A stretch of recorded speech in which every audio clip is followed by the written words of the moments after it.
प्यारे मसीही विश्वासियों, जय यीशु की तथा प्रतिदिन के बाइबल पाठ एवं चिंतन में आप सभी का स्वागत है। आज का पहला पाठ उत्पत्ति ग्रंथ अध्याय 37 पद संख्या 3 से 4, 12 से 13 और 17 से 18 तक से लिया गया है। वचन कहता है, इस्राएल अपने सब दूसरे पुत्रों से योसेफ को अधिक प्यार करता था, क्योंकि वह उसके बुढ़ापे की संतान था। उसने योसेफ के लिए एक सुंदर कुर्ता बनवाया था। उसके भाइयों ने देखा कि उनका पिता हमारे सब भाइयों से योसेफ को अधिक प्यार करता है, इसलिए वे उससे बैर करने लगे और उससे अच्छी तरह बात भी नहीं करते थे। योसेफ के भाई अपने पिता की भेड़ बकरियां चराने सिक्खेम गए थे। इस्राएल ने योसेफ से कहा, तुम्हारे भाई सिक्खेम में भेड़ें चरा रहे हैं, मैं तुमको उनके पास भेजना चाहता हूँ।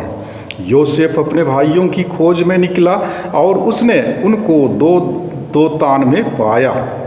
उन्होंने उसे दूर से आते देखा था और उसके पहुंचने से पहले ही वे उसे मार डालने का षड्यंत्र रचने लगे।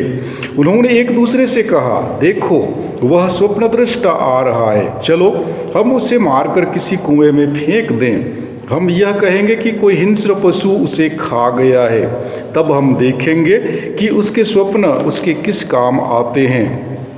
रूबेन यह सुनकर उसे उनके हाथों से बचाने के उद्देश्य से बोला, हम उसकी हत्या ना करें। तब रूबेन ने फिर कहा, तुम उसका रक्त नहीं बहाओ, उसे मरुभूमि के कुएं में फेंक दो, किंतु उस पर हाथ मत लगाओ। वह उसे उनके हाथों से बचाकर पिता के पास पहुंचा देना चाहता था। इसलिए ज्यों ही योसेफ अपने भाइयों के पास पहुंचा, उन्होंने उसका सुंदर कुर्ता उतारा और उसे पकड़कर कुएं में फेंक दिया। वह कुआं सूखा हुआ था, उसमें पानी नहीं था। इसके बाद वे बैठकर भोजन करने लगे।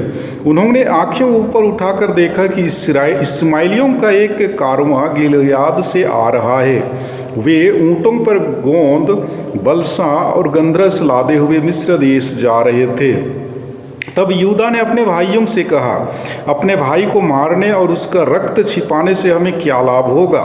आओ हम उसे इस्माइलियों के हाथ बेच दें और उस पर हाथ नहीं लगाएं, क्योंकि वह तो हमारा भाई और हमारा रक्त संबंधी है। उसके भाइयों ने उसकी बात मान ली। उस समय मिदियानी व्यापारी उधर से निकले। उन्होंने योसेफ को कुएं में से निकाला और उसे चांदी के 20 सिक्कों में इस्माइलियों के हाथ बेच दिया और वे योसेफ को मिस्र देश ले गए।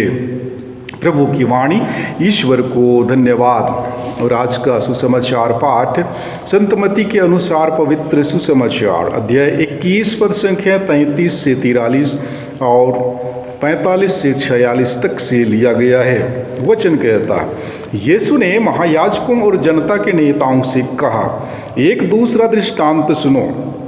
किसी जमींदार ने दाख की बारी लगवाई, उसके चारों ओर घेरा बनवाया, उसमें से रस का कुंड खुदवाया और पक्का मचान बनवाया। तब उसे आसामियों को पट्टे पर देकर वह परदेश चला गया। फसल का समय आने पर उसने आसामियों के पास अपने नौकरों को भेजा, जिससे वे सब फसल का हिस्सा वसूल करें।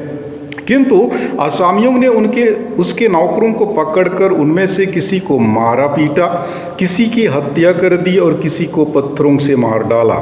इसके बाद उसने पहले से अधिक नौकरों को भेजा और आसामियों ने उनके साथ भी वैसा ही किया। अंत में उसने यह सोचकर अपने पुत्र को उनके पास भेजा कि वे मेरे पुत्र का आदर करेंगे। किंतु पुत्र को देखकर आसामियों ने एक दूसरे से कहा, यह तो उत्तराधिकारी है, चलो हम इसे मार डालें और इसकी विरासत पर कब्जा कर लें। उन्होंने उसे पकड़ लिया और दाखबारी से बाहर निकालकर मार डाला।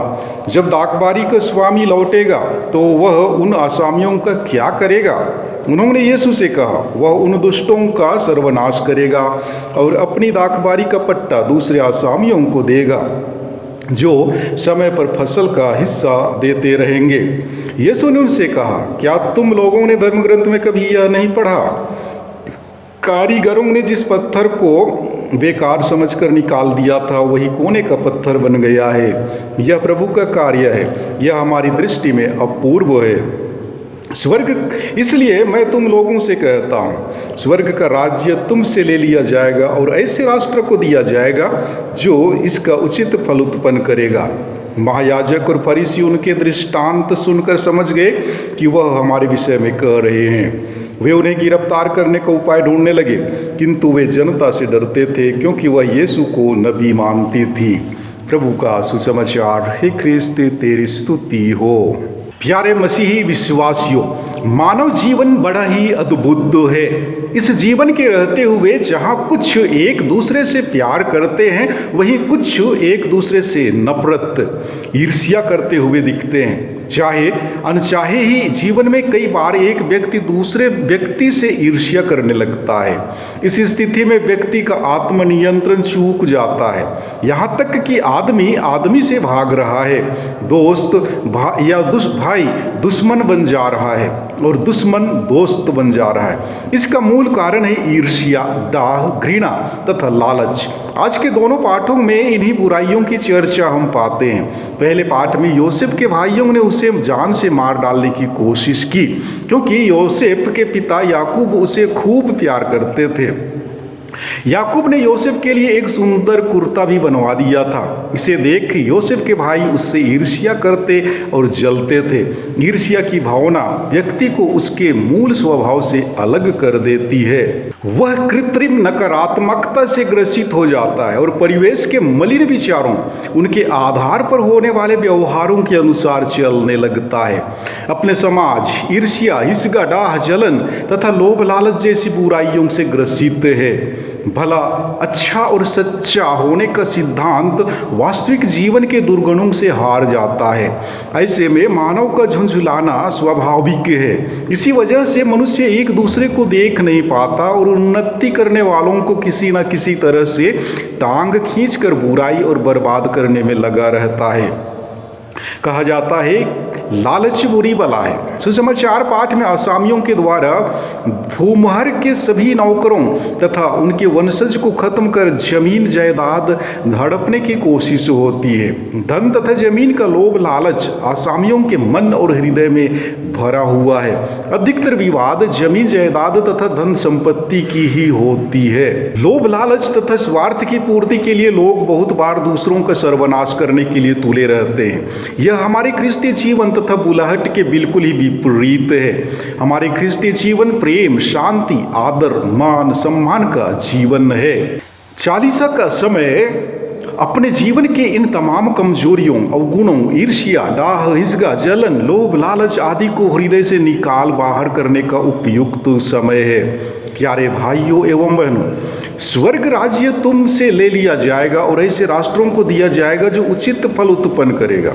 सुसमाचार का यह अंश दर्शाता है कि कैसे फरीसियों, महायाजकों और यीशु के बीच मतभेद बढ़ता है, जो उन्हें मरण की ओर ले चलता है। इस्राएली धार्मिक नेता हमेशा से अपने को ईश्वरीय मूल्य रूपी जीवन की शिक्षा देने में असमर्थ थे। अतः जब यीशु ख्रिस्त सच्चाई और ईमानदारी से व्यवहारिक जीवन पर प्रहार करते हैं तो फरीसियों के दिल में गहरा आघात लगता है तथा ख्रिस्त को पहचानने में गलती करके अपनी मुक्ति को अस्वीकार करते हैं। हम भी बहुधा यीशु ख्रिस्त को कोने के पत्थर यानी उद्धारक के रूप में पहचानने से इनकार करते हैं और अपने जीवन को अंधकारमय बनाते हैं। अतः आइए हम अपने आप को जांचें। आमीन।